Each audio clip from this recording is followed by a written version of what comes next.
In 1918, an only child was brought up in the strict confines of the Plymouth Brethren. The sect forbade him to have friends, read newspapers, or listen to the radio. 30 years later, this boy was to grow up to become Britain's most famous murderer, John George Hague.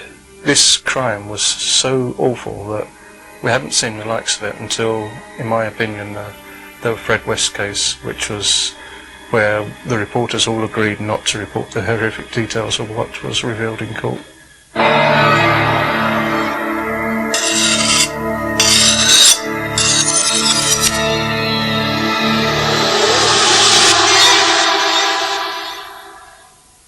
Up until 1943, John Hague was a failed fraudster.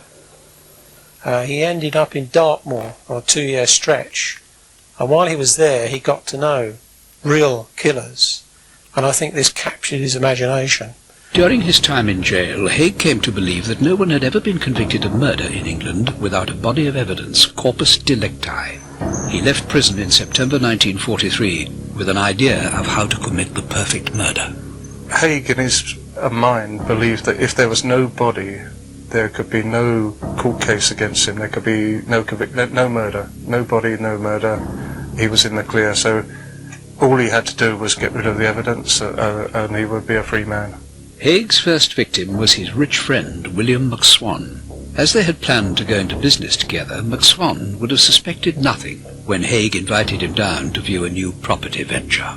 What he then did was to lure McSwan down to a basement flat that Hague had rented in Kensington, bludgeoned him to death.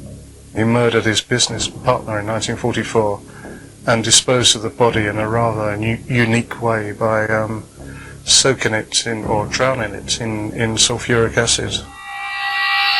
At the Imperial College in London, Chief Technician Chris Howard believes Hague had done his research before he set out on his career as a murderer. Well, I believe Hague was aware of a case in France where a Frenchman was actually dissolving human bodies in sulfuric acid. And I think that when Hague was in prison, I think he tried this experiment himself on mice. Well, this is concentrated sulfuric acid. It's an odourless, colourless liquid. It's very, very thick and very, very corrosive and reacts violently with water. Well, when sulfuric acid comes in contact with human tissue, it begins to char and burn the tissue and becomes very rapidly blackened. It will generate a great deal of heat as it reacts with the water content of the tissue. Hague planned the murder carefully. Once the head's in the tank, we can now submerge it in concentrated sulfuric acid. Pig tissue is the closest approximation to human flesh. Already the tissue is beginning to char. The fat will remain fairly intact for some time. As you can see, the sulfuric acid is beginning to go black, and that will very quickly obscure the view of what's going on inside. The sheer terror, the horror of finishing up, dissolving in a bath of acid for most people was so shocking, and his disposal of the bodies was the thing.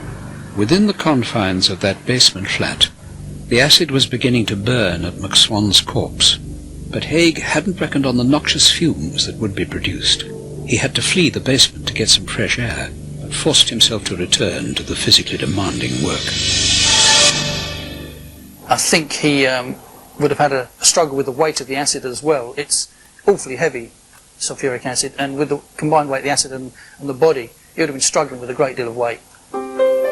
Using McSwan's money, Hague moved out of his lodgings into a hotel. He forged letters to McSwan's parents, persuading them their son was still alive. But by 1944, the McSwans were beginning to get suspicious. Hague returned to his basement with murder in mind, a double one. And this time, he was better prepared. Once he discovered that concentrated sulfuric acid, the concentrated acid anyway, would dissolve away practically anything and leave nothing behind, he must have thought that this was the perfect method for the disposal of bodies. He killed all 3 members of the family in order to obtain possession of their 6 homes and all their possessions. He lured the parents down to the workshop one by one and shot them in the back of the head. He then once again pushed the bodies into the large 45-gallon oil drums before pumping in the highly corrosive sulfuric acid. This time Haigh wore a gas mask. Haigh now moved himself into a luxury hotel in South Kensington. The McSwans had owned properties all over London. And this is where his forgery skills came out. And he then converted those properties into cash, and he spent the cash on fine living. In wartime London, Haigh was enjoying a luxurious lifestyle. He took pleasure from fine living, gambling, taking friends to the opera and theatre.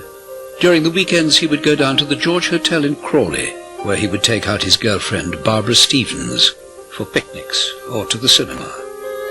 But then, in 1949, the McSwans' money ran out, and Haigh started looking for another victim. He met a couple called Henderson, a sort of fairly respectable couple, and once again did the same kind of thing. He'd planned it meticulously. His objective was to make their bodies disappear completely, to cover their absences with false stories, which everyone believed.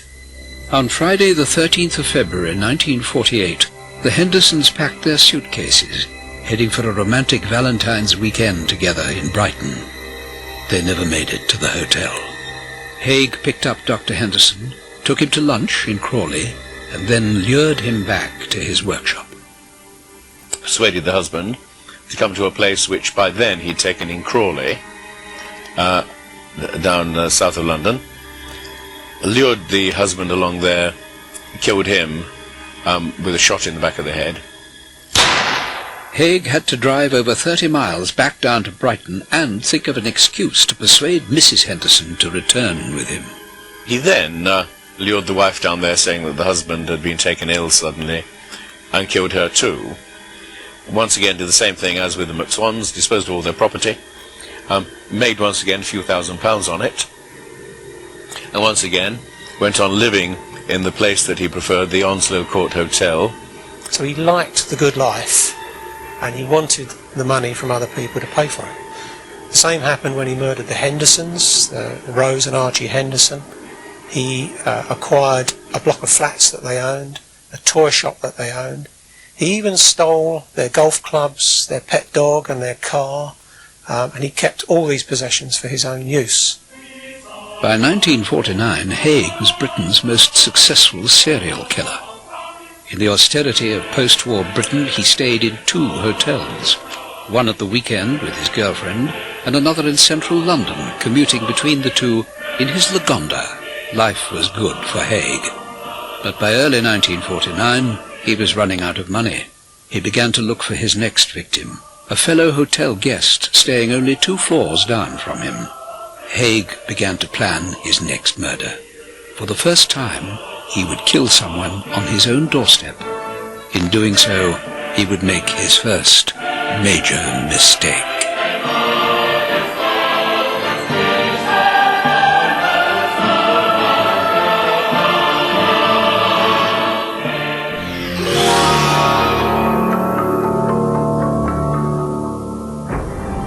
During the post-war years, Britain's most prolific serial killer since Jack the Ripper lived here at the then Onslow Court Hotel.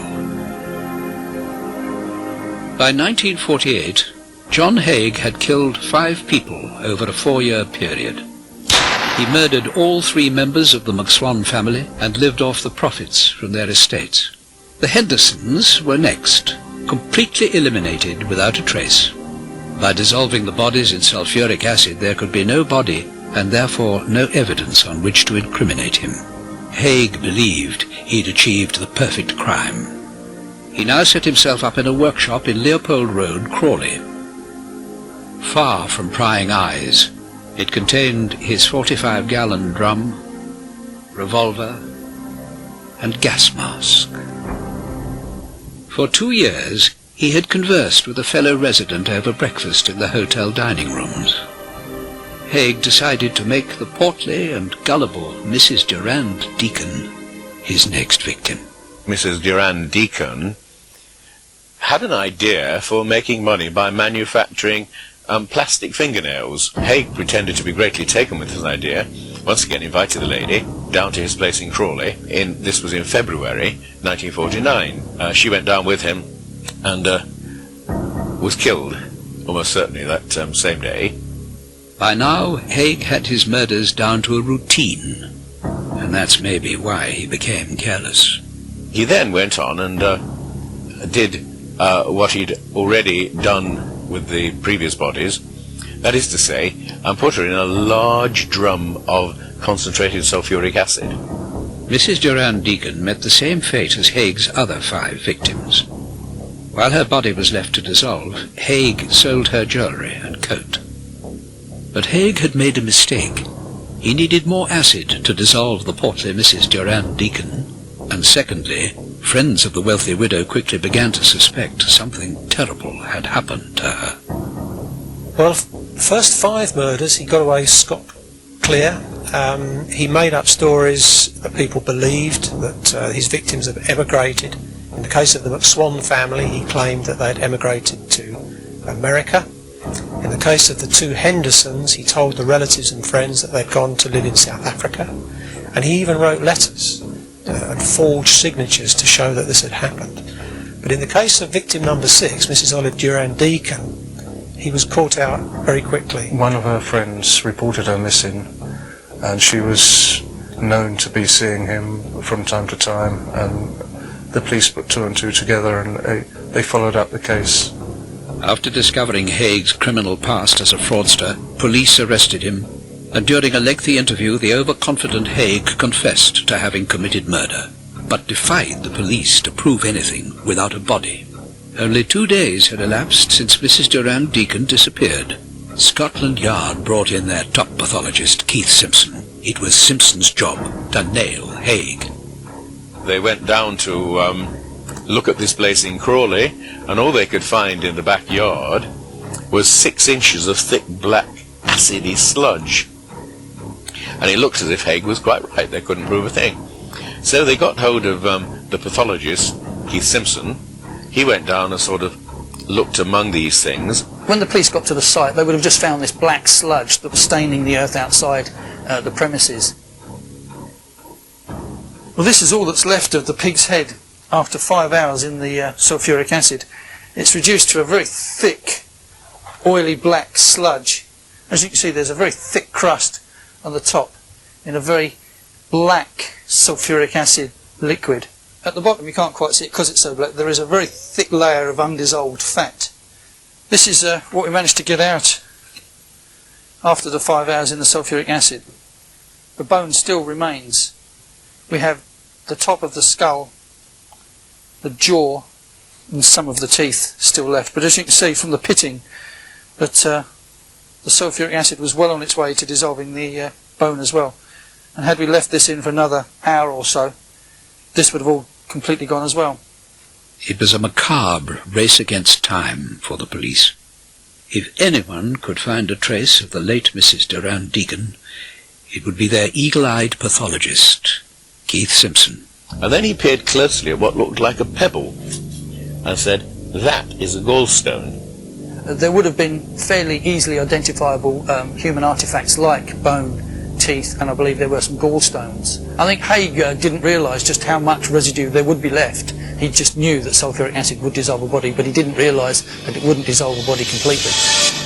And of course he was working on the assumption that no body meant no prosecution, which was a complete mistake.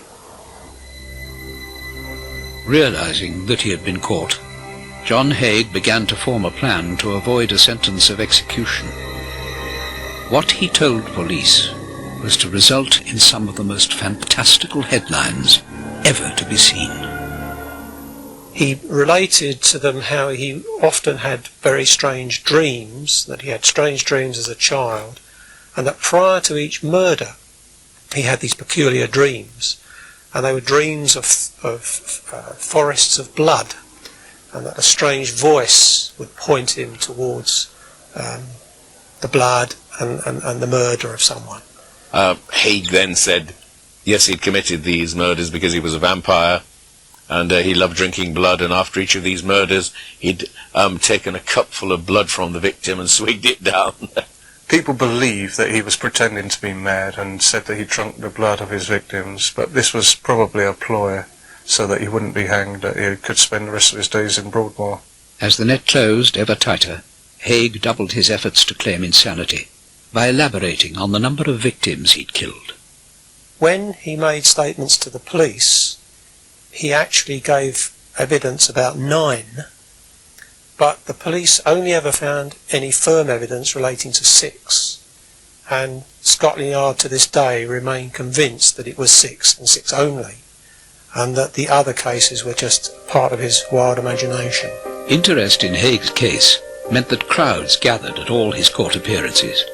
The dapper gentleman always turned out smartly, and he always wore a smile. Hague loved to do this. He loved to intrigue people. And his motive, of course, was to try and sow the seeds of insanity, so that his defence counsel later on could try and prove that he was insane and shouldn't hang.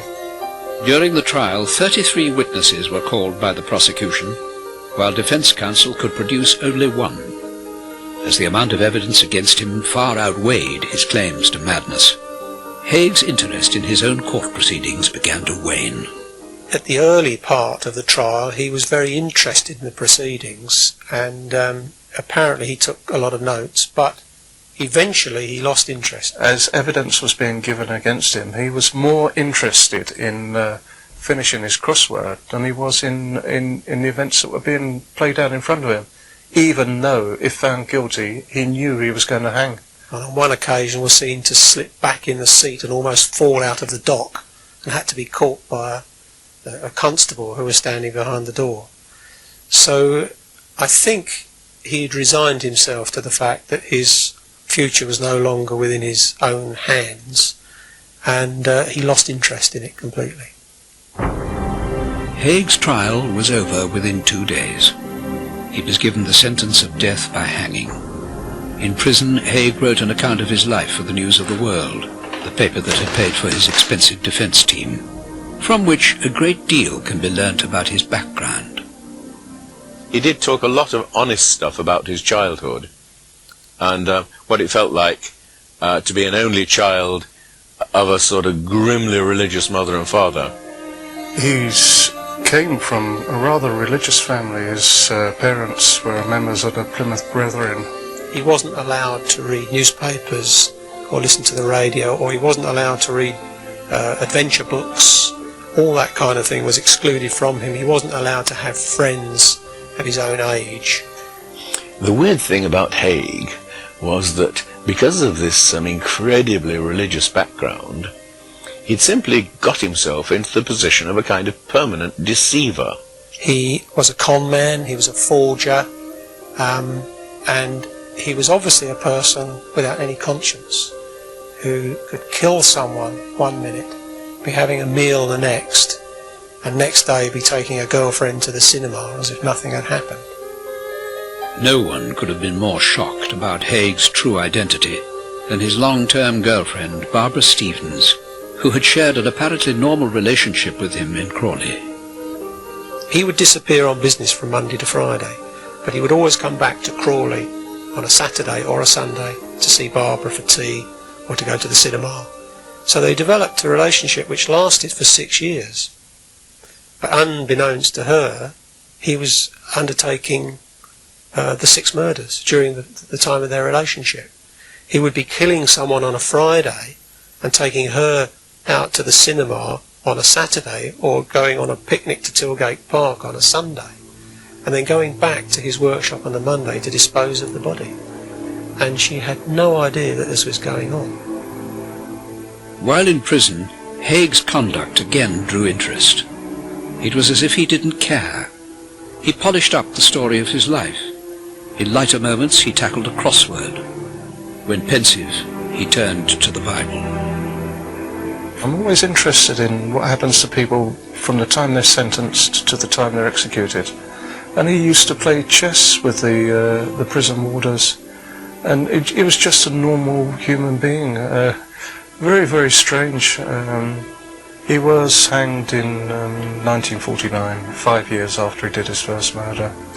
unlike in other cases where sometimes thousands of people took to the streets and said that the person should not hang, he just went quietly away, and it was to everybody's advantage, in my opinion. He would have carried on murdering. The sighted Leopold Road in Crawley has now turned into an upmarket housing estate. The hotel in South Kensington has since changed its name, and the basement in Gloucester Road has been bulldozed over to become a retail outlet. Of the people involved in this story, only one has survived into the 21st century, Haig's former girlfriend, Barbara Stevens. She has always refused to speak to reporters and has only ever commented on the case during a brief phone call to the author David Briffett. I can still remember John Hague as a charming man, a very pleasant character and a most attractive personality. 40 years may have passed by, but it seems like yesterday to me. I knew him for 6 years and might have married him. Yet I never once saw the evil side of him. No one did. That part of him remained totally hidden. I still don't understand how such a thing could have happened. Had I ever come to suspect him and what he was up to, I'm sure that he would have disposed of me too. It took at least 10 years to get it all out of my system, and even now I cannot be entirely free. I try not to read anything on the subject and keep away from reporters. I don't think I'll ever get over it completely. Whatever else he did, John was an intelligent man, and I don't doubt that he was well aware of the law and that he would be punished if found out. He accepted the verdict and was not unhappy about it. He could even joke about it, which amazed some people. I still think execution was the best thing in these circumstances. I remain in favour of capital punishment. What is the point of keeping someone like that locked up forever? For John, it was the best thing that could have happened.